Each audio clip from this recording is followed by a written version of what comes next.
Hello बच्चों, आज अपन यहाँ पर दूसरे चैप्टर है द लॉस्ट स्प्रिंग।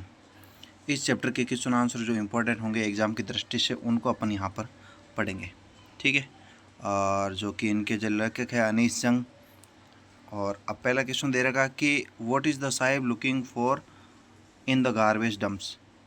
और जो साहिब है उस कचरे के ढेर में से क्या ढूंढ रहा था, और वेयर हीज और वो कहाँ पर है, and where has he come from और वो कहाँ से आया है, ठीक है।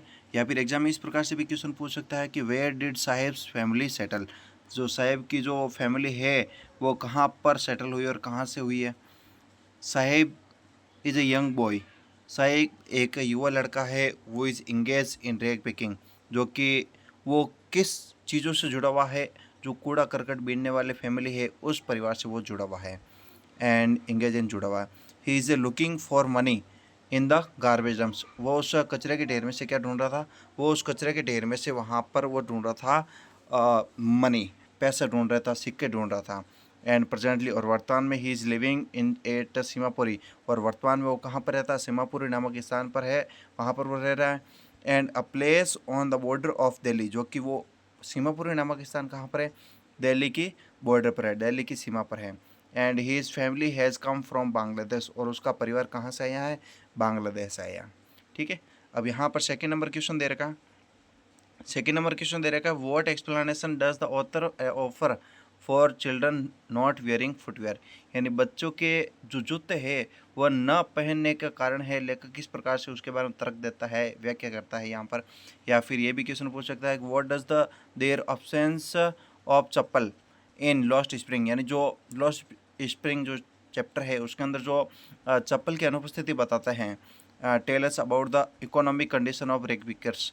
यानी जो वहाँ पर कूड़ा करकट बीनने वाले उनकी जो स्थिति है, उनकी आर्थिक स्थिति के बारे में क्या बताती हैं, ठीक है। यहाँ पर जो दूसरा क्वेश्चन दे रहे उसका आंसर हो जाएगा the author has seen children walking barefoot. यानी जो लेखक ने वहाँ पर देखा है कि बच्चे वहाँ पर किस प्रकार से पैर चल रहे थे,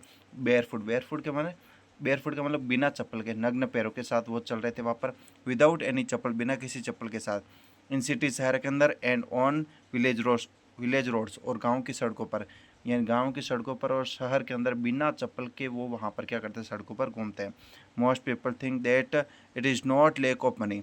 अधिकांश लोग सोचते हैं कि ये कोई उनके पास पैसों की कमी नहीं है, but a tradition to stay barefoot. लेकिन उनकी ये क्या है, परंपरा है, जो कि बिना पैरों के, बिना चप्पल के वहाँ पर घूमने की ये क्या है, उनकी परंपरा है।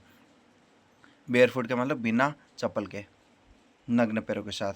But the writer thinks otherwise. लेकिन जो लेखक है उसके बारे में अलग सोचता है। क्या सोचता है, she consider that it is it is the perpetual state of poverty that makes them walk barefoot.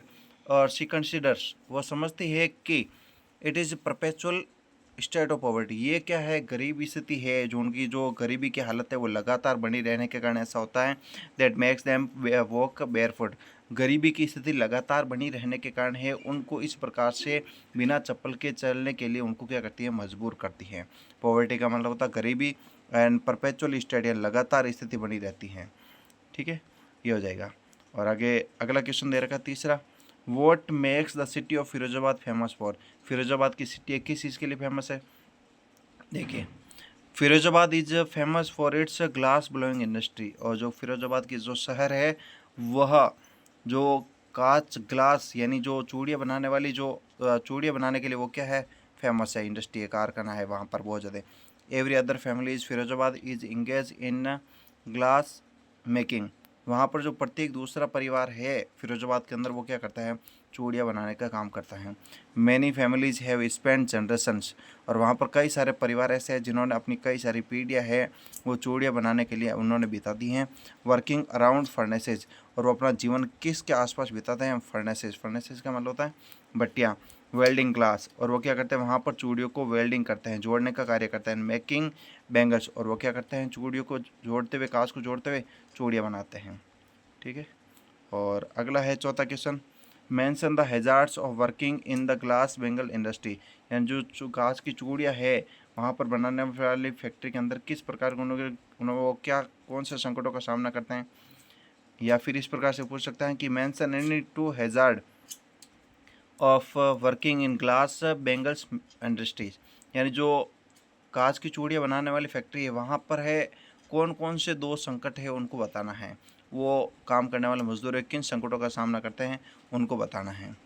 ठीक है, देखो ये पहला यहाँ पर हो जाएगा, the 2 hazard of working in the glass bangle industries are, यानी जो ग्लास बेंगल जो कांच की चूड़ियाँ बनाने वाली फैक्ट्री है वहाँ पर 2 प्रकार के संकट, उनमें से पहला है the workers in the glass bangle industry have to work in high temperature, यानी जो कांच की चूड़ियाँ बनाने वाली जो फैक्ट्री है वहाँ पर काम करने वाले मजदूर है बहुत ही ज़्यादा हाई टेम्परेचर के अंदर क्या करते हैं, कार्य करते हैं।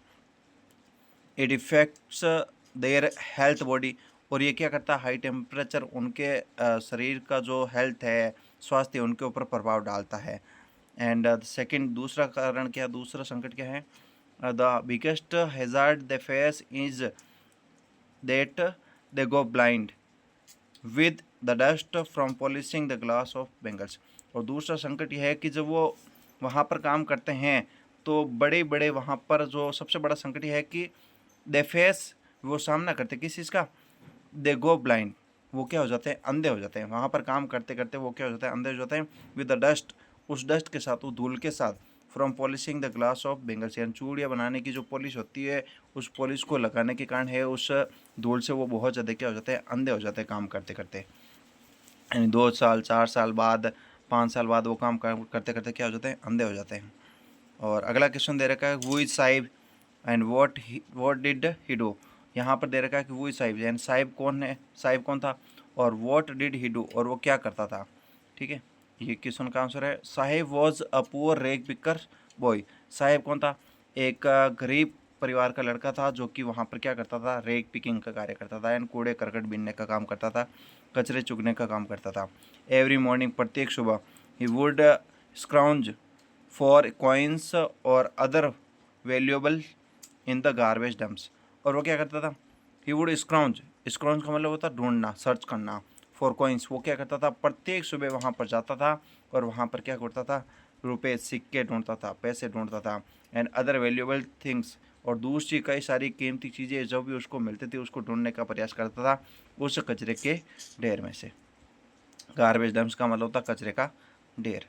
ठीक है, अगला क्वेश्चन है, what does garbage mean to the elderly people, यानी उन जो बड़े बुजुर्ग होते थे उनके परिवार के अंदर, और उनके अनुसार क्या मतलब होता था उस कचरे के ढेर का, मतलब क्या होता था, गार्बेज का मतलब कचरे का ढेर।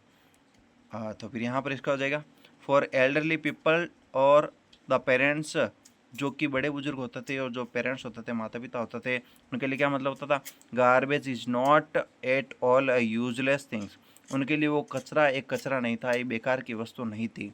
It is means of their survival, इसका मतलब क्या था, उनका मतलब है उनके अनुसार वो कचरे का ढेर क्या था उनके लिए, उनकी आजीविका थी। सर्वाइवल, सर्वाइवल का मतलब होता है आजीविका। ठीक है, अब 7वां क्वेश्चन दे रखा है, describe the living condition of the children like Sahib, यानी जो साहिब जैसे वहाँ पर कई सारे बच्चे होते थे उनके जीने की वहाँ पर स्थिति क्या थी उसके बारे में मेंशन करना, उसके बारे में वर्णन करना। Children like Saheb in children like Saheb in structure of mud with roofs of tin, यानी साहेब के जैसे ही वहाँ पर सारे के सारे बच्चे हैं वो उस कीचड़ के अंदर वहीं पर ही पले बड़े होते हैं। And with roof of tin, और उनके घरों की छत कैसी होती थी, टिन की बनी होती थी। एंड टेरापोलियन, टेरापोलियन का मतलब होता है, त्रिपोलियन का मतलब होता है त्रिपाल होता है जो ढकने के लिए काम में लिया जाता है। डिवॉइड ऑफ ड्रेनेज ऑन और रनिंग और वाटर, और वहाँ पर हमेशा क्या रहती है, बहुत ज़्यादा जो नाली के अंदर है जो कूड़ा करकट होता है, वहाँ पर जो गंदे नाले होते हैं वो हमेशा उनका पानी होता है वो बहता रहता है उनके घरों के आसपास, उनकी झोंपड़पट्टियों के पास में। And earn their livelihood by rag picking, और वो क्या करते हैं, वो वहाँ पर कमाते हैं लेवलीहुड बाय रेक पिकिंग, यानी कूड़ा करकट बीनते हुए वो अपनी जीविका चलाते हैं। And are devoid of a good life, और उसी जीवन के साथ वो क्या करते हैं, वो अपना जीवन समर्पण करते हुए वहाँ पर रहते हैं और वो आगे चलते रहते हैं।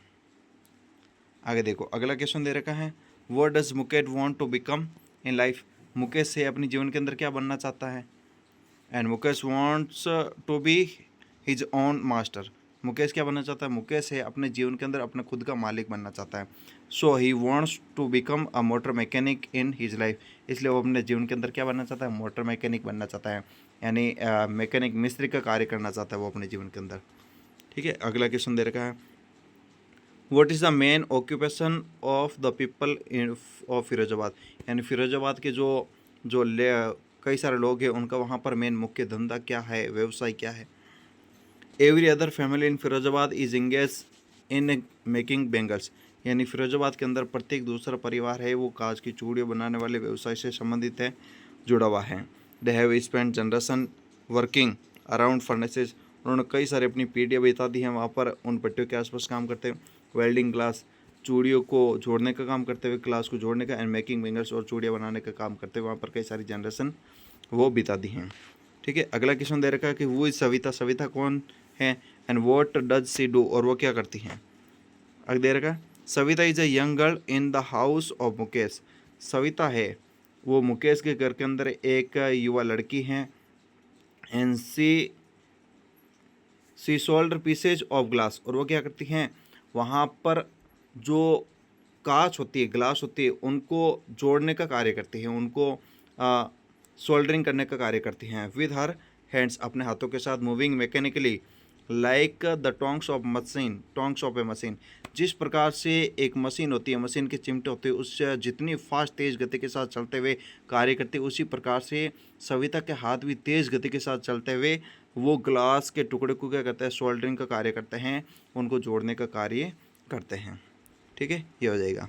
और अगला क्वेश्चन दे रखा है, describe the place where Mukesh live. यानी मुकेश जहाँ पर रहता है उस स्थान को वहाँ पर क्या करना है, डिस्क्राइब करना है, यहाँ पर वर्णन करना है, उसके बारे में बताना है।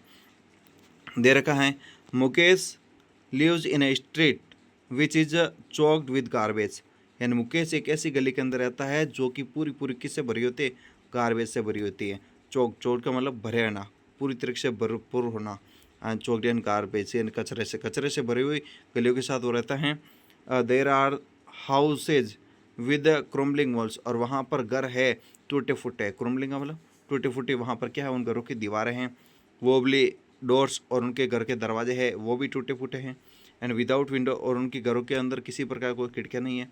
They are overcrowded with families, और वहाँ पर बहुत ज़्यादा मात्रा के अंदर है उनके परिवार के लोग वहाँ पर रहते हैं। फ्रॉम ह्यूमन्स एंड एनिमल्स को एग्जिस्टिंग इन ए प्रीमियल स्टेट। यानी एक आदिम अवस्था के अंदर है, वहाँ पर बहुत ज़्यादा मात्रा में मानव और पशु एक साथ ही रहते हैं, पूरा का पूरा इलाका वो भरा हुआ रहता है। Mukesh house is half built. Mukesh का घर है वो आधा बना हुआ है। A part of his house is thatched with dead grass, और उसके जो घर है, उसका घर है वो घर किससे बना हुआ है, जो सूखी घास है, सूखी घास से, उस सूखी घास से वो बना, एक झोंपड़पट्टी बनी हुई सूखी घास से। And her eyes are filled with smoke, और उसकी आंखें है वो किससे भरी हुई है, धुएं के साथ। यानी वो उनकी जो मुकेश की जो पत्नी है वो वहाँ पर किसके साथ, वो धुएं के अंदर क्या करती हैं, कार्य करती हैं। Mukesh and his family live in utterly unhygienic condition. Mukesh और उसका परिवार है वहाँ पर बहुत ज़्यादा मात्रा में एक बिल्कुल साफ़ सुथरा स्थान है वहाँ पर नहीं रहते हैं। यानी एक जिस जगह पर वो रहते हैं वो स्थान साफ़ सुथरा बिल्कुल भी नहीं है, एक ख़राब कंडीशन के अंदर वहाँ पर वो रहते हैं। इस प्रकार से दूसरे चैप्टर के भी ये जो इंपॉर्टेंट क्वेश्चन है यहाँ पर ख़त्म होते हैं। ठीक है, और अगले जो तीसरे चौथे पाँच छठे चैप्टर के क्वेश्चन है वो भी यहाँ पर मैं अपलोड करने वाला हूँ। ठीक है, अगर वीडियो आपको समझ में आए, क्वेश्चन समझ में आए, आंसर समझ में आए तो ज़रूर लाइक करें।